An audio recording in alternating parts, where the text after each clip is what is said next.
안녕하세요. 법무법인 화인의 정유리 변호사입니다. 질문 내용은 아파트를 5월 15일자로 매수를 하고 27일에 입주를 한 후 보일러 난방이 제대로 작동하지 않은 사실을 발견하여 수리업체를 통해 확인을 해보니 보일러 내부에 누수 하자가 있어서 난방이 불량이라는 사실을 확인하였습니다.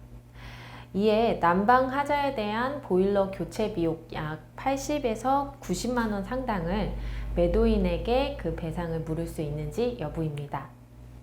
민법 제580조에서는 매도인의 하자담보 책임 규정을 하고 있습니다. 그 내용은 매매 계약의 목적물에 하자가 있는 경우 그로 인하여 계약의 목적을 달성할 수 없거나 또는 계약을 달성하는 것이 현저히 곤란한 경우에는 계약을 해지할 수 있고 기타의 경우에는 손해배상을 청구할 수 있다는 내용입니다.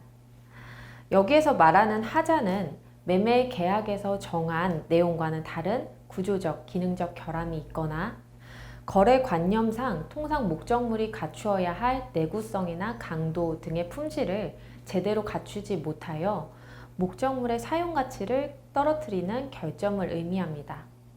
이 사건 아파트와 같은 주택을 놓고 보면은 균열이나 처짐, 비틀림, 치마 또는 파손이나 누수, 작동 불량 같은 불량한 사실들이 발생을 해서 주택의 기능이나 미관 또는 안전사항의 지장을 초래하는 결함이라고 생각하시면 되겠습니다.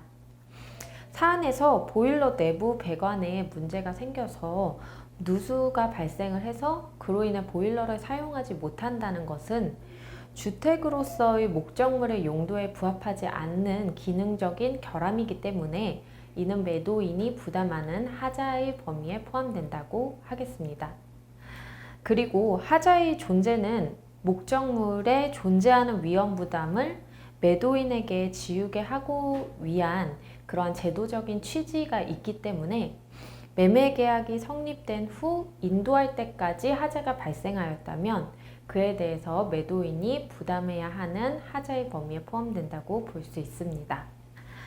따라서 질문자님이 하자를 발견한 시기가 잔금을 치르고 입주한 바로 그 직후에 확인을 하였기 때문에 보일러 난방 배관의 하자는 이미 목적물을 인도한 시점부터 존재하였다고 넉넉히 볼 수 있을 것 같습니다.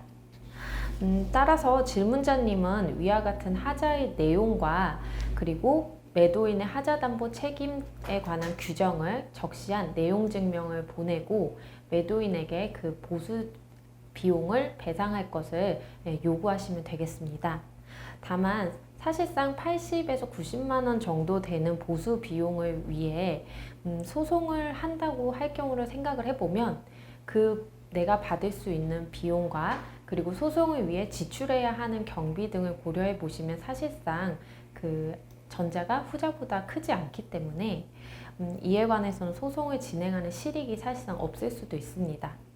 따라서 보수 비용을 이쪽에 적정선에서 합의를 보시는 쪽이 현실적으로는 좀 더 바람직할 것으로 보입니다.